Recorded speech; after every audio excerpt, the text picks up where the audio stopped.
Comment fait-on pour vraiment réussir une carrière dans le football? Comment fait-on pour s'imposer même à un poste aussi dur, aussi concurrentiel que celui de milieu de terrain? Qu'est-ce que font ceux qui réussissent que moi jusqu'ici je ne fais pas? Bienvenue dans cette nouvelle vidéo dans laquelle on va sûrement passer beaucoup de temps pour décrypter et comprendre ce que tu fais peut-être de mal aujourd'hui.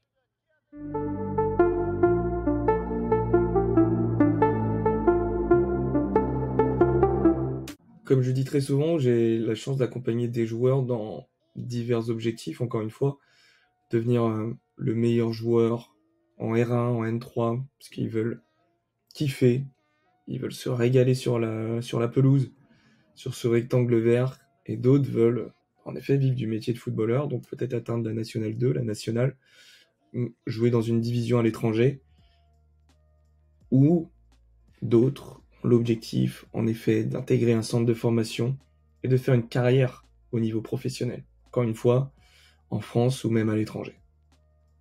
Mais malgré tous les efforts que beaucoup de footballeurs font et de milieux de terrain qui viennent me voir, rien ne se passe. Il n'y a même pas la once d'une potentielle opportunité pour atteindre cet objectif. Et c'est frustrant à la longue. Parce qu'en fin de compte, est-ce que vraiment il n'y a que le travail qui paye? Et quand je dis travail, est-ce que c'est le travail en quantité, dur, acharné? Ou est-ce qu'il y a autre chose qui fonctionne mieux? Est-ce qu'il y a une méthode vraiment qui permet d'assurer la réussite? Un maximum en fait. De me créer plusieurs opportunités, plus qu'aujourd'hui. Parce qu'aujourd'hui, il ne se passe rien dans ma carrière. Alors découvrons ensemble ce qui est peut-être ta pire erreur depuis toujours. Constat numéro 1, prends conscience d'une chose déjà. Dans l'environnement qui devrait être le meilleur au monde, l'université du football, des joueurs ne réussissent pas. Et je parle du centre de formation. Comment c'est possible d'être dans ces infrastructures-là et que malgré tout, un très très gros pourcentage ne réussissent pas? Premièrement, oui, il est vrai, c'est sûrement l'un des meilleurs environnements qui est possible pour réussir. Ça t'ouvre plein de portes, ça t'ouvre surtout une phrase, une ligne dans un CV qui fera sûrement plus la différence que quelqu'un qui n'a jamais été dans un centre de formation. Donc oui, il y a des avantages. Maintenant, qu'est-ce qui fait la différence entre ceux qui réussissent en centre et ceux qui ne réussissent pas? En fin de compte, pour moi, c'est la même qui fait la différence dans un niveau amateur. C'est ceux qui se sentent le plus concernés, ceux qui ont malgré tout des compétences de base un peu plus avancées, on y reviendra dans le deuxième exemple, le deuxième contexte et le deuxième constat. Donc ceux qui ont plus de compétences, ceux qui vont demander à travailler plus, à demander plus de conseils, qui vont être dans les bonnes grâces des différents responsables dans le centre de formation et du club de manière générale. Et aussi, comme dans le monde amateur, ceux qui vont avoir, oui, du pistonnage, des préférences dues à peut-être des contacts bien plus avancés que les vôtres. C'est le monde, il est fait ainsi, et il n'y a pas que dans le football en centre de formation, pas que dans le football amateur, mais même dans la vie de tous les jours, c'est comme ça que ça se passe. Oui, être dans un centre de formation montre quand même que tu as un certain niveau. Mais malgré tout, il y a beaucoup de joueurs, et je te le dis, qui ne sont pas pris en centre de formation parce que les places sont prises et sont limitées. Alors qu'en fin de compte, ils ont le niveau que beaucoup des gars qui sont dans ces centres de formation ont aussi. Je sais plus comment j'ai formulé ma phrase, mais je pense que tu as compris. Donc, il est évident qu'en effet, dans ces peut-être 16 joueurs dans un centre de formation, il n'y en ait que 2 3 qui ont vraiment un niveau incroyable et au-dessus des autres qui vont vraiment réussir, alors que les peut-être 12 autres ont le même niveau que des joueurs qui ne sont pas en centre, jouent malgré tout en U19 Nations ou même en U19 R1, par exemple. Donc on vient très simplement au constat numéro 2.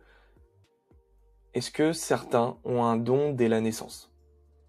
Est-ce que certains ont tout simplement la chance d'avoir des parents qui leur font tester naturellement sans avoir de prétention derrière, d'intention, mais qui leur fait tester plein de sports, plein de choses, qui sont un peu dans ce côté un peu sauvage, où ils ont un ballon entre les pieds dès le plus jeune âge, et ils tapent dedans, sans qu'il y ait un parent qui lui dise « tape comme ci, tape comme ça ». Non, il tape, il le prend à la main, il le lance à la main, il court, il tombe par terre, il va faire de la gym, il va faire un art martial, il va faire de l'athlétisme, il va faire du foot, il va faire du rugby.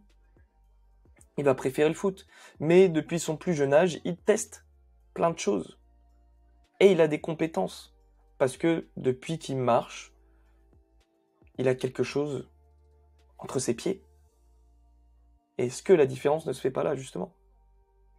Et d'autres n'ont jamais rien eu entre les pieds et ont naturellement un corps qui est coordonné et ont une bonne psychomotricité.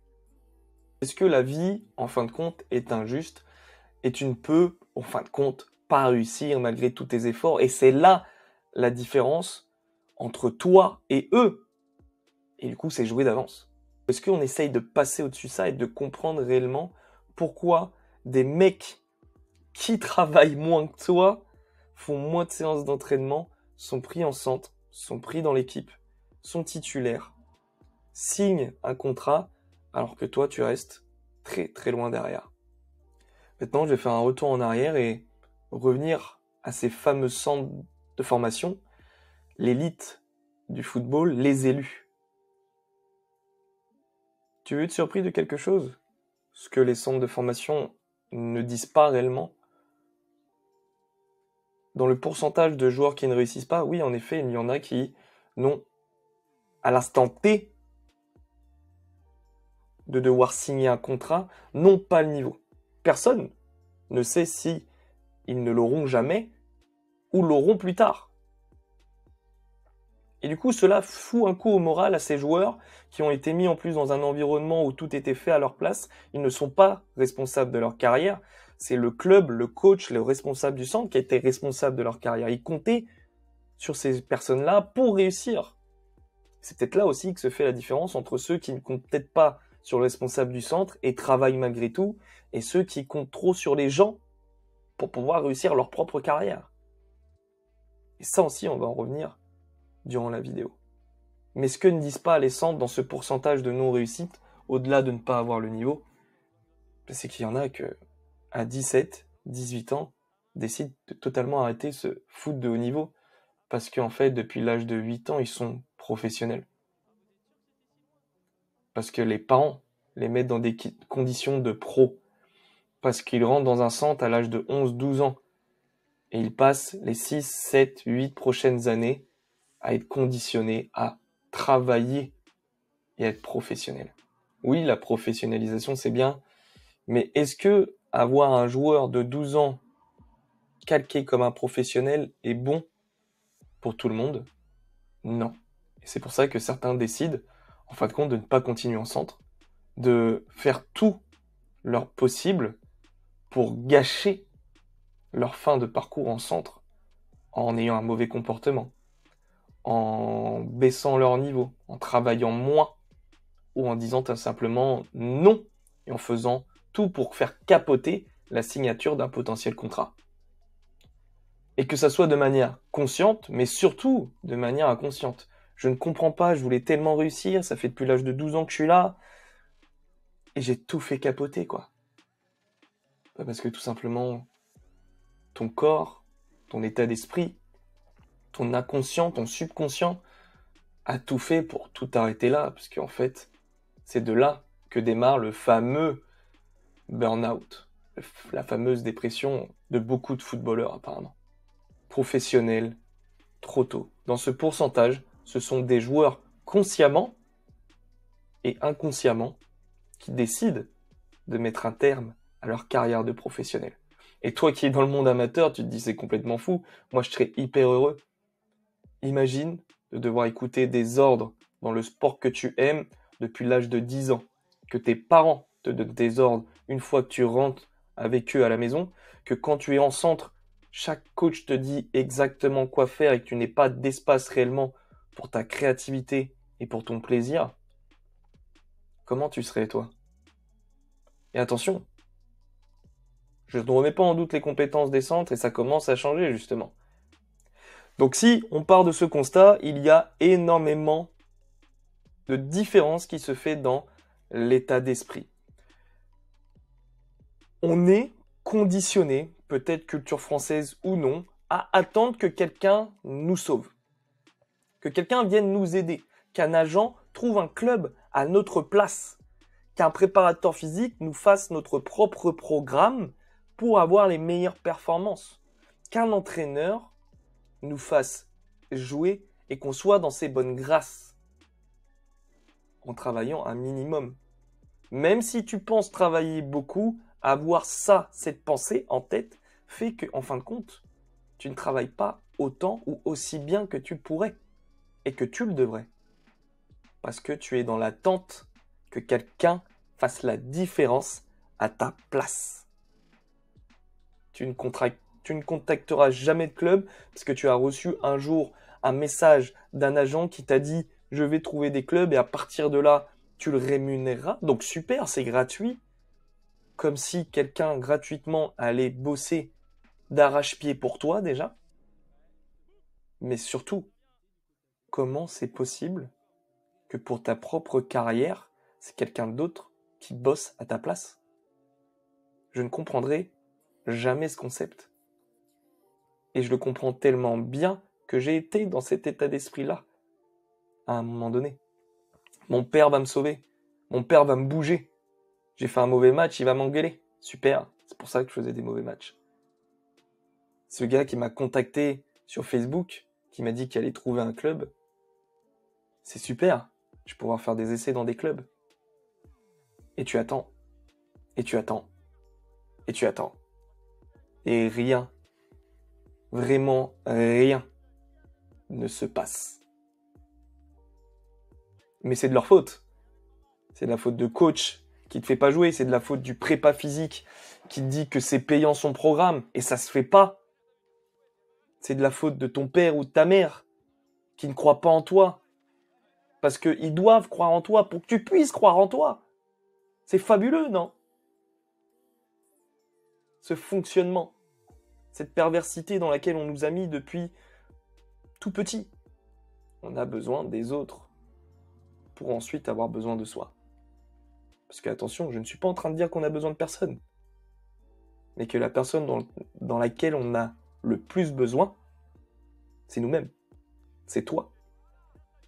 Donc avant d'espérer d'avoir des personnes qui sont vraiment bien attentionnées, qui vont vraiment t'aider, tu dois juste être en accord avec toi-même pour réussir.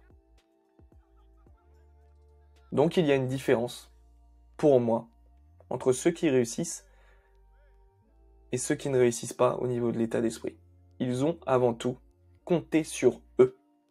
Ils n'ont pas fait semblant. Ils l'ont vraiment pensé, ils l'ont vraiment transpiré. Et naturellement, des personnes viennent à eux pour les aider. Mais oui, c'est du piston. En effet, certains réussissent par le piston. Ceux qui ont l'état d'esprit, je dirais, d'attente que quelqu'un les sauve, ne font pas une grande carrière et ne réussissent pas. Les B, qui ont cet état d'esprit-là au départ, qui ont du piston, mais prennent conscience qu'ils ne peuvent compter que sur eux-mêmes, parce que quelqu'un un jour leur fait comprendre ou ils en prennent conscience par eux-mêmes, malgré peut-être ce piston qui est « ça se fait pas », ben réussissent une carrière. Et il y a les mentalités C, qui depuis toujours savent qu'ils ne peuvent compter que sur eux-mêmes et ont en effet du pistonnage à un moment donné, parce qu'ils l'ont attiré par leur état d'esprit. Mais Axel, c'est super l'état d'esprit, mais en fin de compte, ce qui nous permet d'être motivés, d'avoir un état d'esprit qui change, qu'est-ce que c'est? Eh bien, c'est la mise en mouvement. C'est la mise en action. Donc qu'est-ce qui fait que malgré tout le programme que tu puisses faire aujourd'hui, tu ne réussisses pas? Comment c'est possible de s'entraîner autant, tous les jours, et que personne vienne taper à ta porte? Axel, j'ai le bon état d'esprit, mais rien ne se passe. Donc en fait, ce que tu viens de dire, c'est totalement faux. Peut-être. Parce que oui, je vais être honnête avec toi, tu peux avoir le meilleur état d'esprit et ne jamais réussir. La vie est injuste. Faut que tu en prennes conscience. Tu peux t'entraîner tous les jours, dur, de manière acharnée, comme un militaire, te réveiller à 5 heures, faire 1 heure, aller en cours, aller au travail, revenir à 18 heures, bosser 2 heures, et ainsi de suite, et avoir des entraînements collectifs, etc., faire tes matchs, faire ta récup le dimanche, faire ton entraînement le dimanche soir, et être vraiment conditionné à réussir. Mais est-ce que ce qui fait vraiment la différence, c'est le travail acharné, ou c'est le travail qui permet de réussir? Parce que je vais t'avouer quelque chose, ça fait 6 ans que je suis sur YouTube bientôt, mais ça fait déjà quelques années que je suis dans le coaching quand même avant ça. Et c'est pas le travail acharné qui permet de réussir, ça n'a rien à voir. C'est de faire les bonnes choses. Certains apprennent à faire les bonnes choses en travaillant dur, parce qu'ils ont de la réflexion, parce qu'ils sont dans l'état d'esprit de chercher ce qui fonctionne. Et d'autres restent dans le travail acharné sans jamais rien changer, alors que comme dirait, je crois, Albert Einstein, la folie, c'est de se comporter de la même manière et s'attendre à un résultat différent. Donc pose-toi les bonnes questions aujourd'hui. Est-ce que tu travailles beaucoup? Ouais, c'est top. Mais est-ce que tu fais vraiment les choses pour réussir? Parce que le problème aujourd'hui, c'est qu'on est dans un monde où il y a un flot d'informations constant, alors qu'avant, il n'y en avait pas du tout. Est-ce qu'on réussissait plus avant en ne connaissant pas grand-chose, ou est-ce qu'on réussit plus aujourd'hui en ayant toutes les informations pour réussir? Je pense, en fin de compte, aucun des deux. Peut-être même que j'aurais une préférence pour l'ancien temps, où il y avait moins de prise de tête et on jouait au football. Mais je pense que le meilleur combiné, c'est l'équilibre des deux. De prendre les bonnes informations, donc c'est-à-dire ne pas être coupé de ces informations, ne pas en avoir trop peu, mais ne pas en avoir trop à vouloir changer constamment tout son univers de son programme d'entraînement. Et aujourd'hui, c'est ce que je propose, en effet, à travers mon accompagnement, de faire les bonnes choses, spécifiquement pour les milieux de terrain, pour performer une fois sur le terrain, et peu importe le niveau aujourd'hui. Ce qui te permettra, au fur et à mesure, avec le bon état d'esprit qu'on travaille et dont j'ai parlé dans cette vidéo, et en mettant les actions en place aussi pour créer des opportunités et signer dans des clubs de meilleur niveau, en effet, pourquoi pas devenir professionnel ou vivre du métier de footballeur. Donc il faut faire un travail qui te permet réellement la réussite.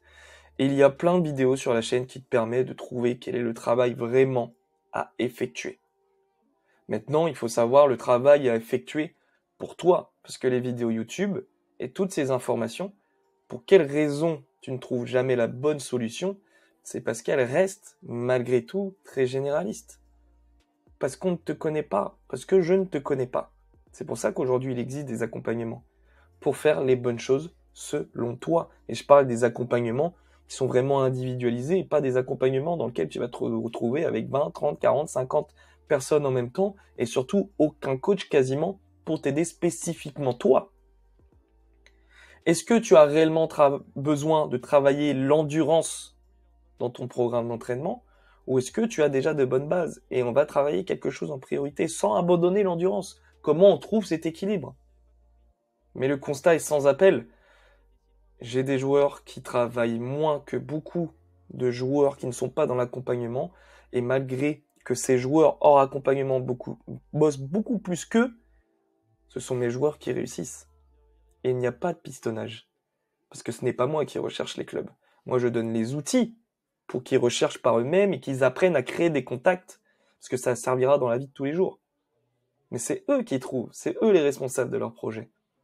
Et c'est là-dessus que je veux t'emmener, te faire comprendre. Tu as toutes les responsabilités. Si aujourd'hui tu ne réussis pas, c'est de ta faute. Désolé, hein, mais c'est clairement de ta faute.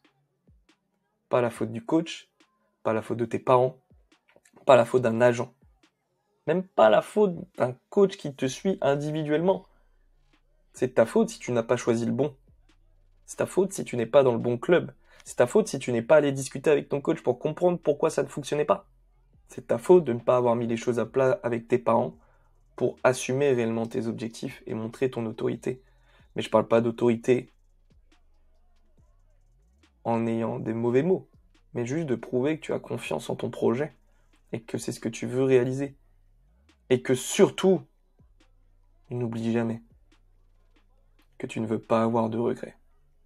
Parce qu'encore une fois, malgré cette vidéo, malgré peut-être certains d'entre vous qui vont rentrer dans mon accompagnement, vous ne réussirez peut-être jamais. Mais à la fin, si vous avez le sentiment d'avoir mis tout en place pour réussir, est-ce que ça sera réellement un échec? Ou est-ce que justement vous aurez fait une super carrière, tous vos potes diront « Putain, c'est Axel, le meilleur joueur de notre groupe, qui a vraiment tout fait. Il a joué en National 3, National 2, incroyable. »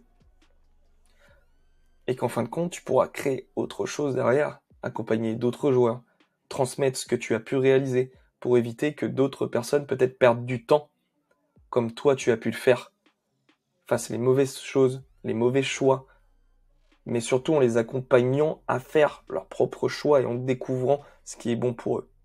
Mais en les accompagnant aussi, en les conseillant, en répondant à leurs questions.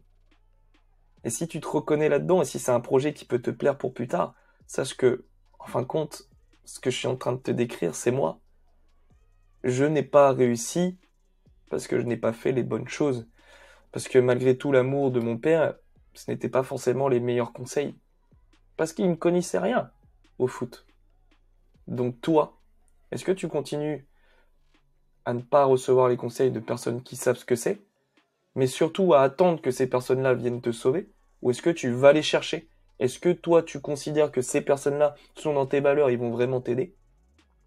Est-ce que toi, tu es prêt à mettre en place les actions qui vont vraiment te permettre de réussir? Parce qu'encore une fois, tu peux faire les bonnes choses et toujours travailler comme un acharné, selon tes objectifs. Mais si tu continues à travailler comme un acharné, sans faire les bonnes choses, malheureusement, ça sera toujours des personnes qui bosseront moins, mais font sûrement les bonnes choses, qui passeront devant toi. Et ça, je te le souhaite pas, parce que c'est sûrement l'une des sensations les plus frustrantes de la planète. Ciao.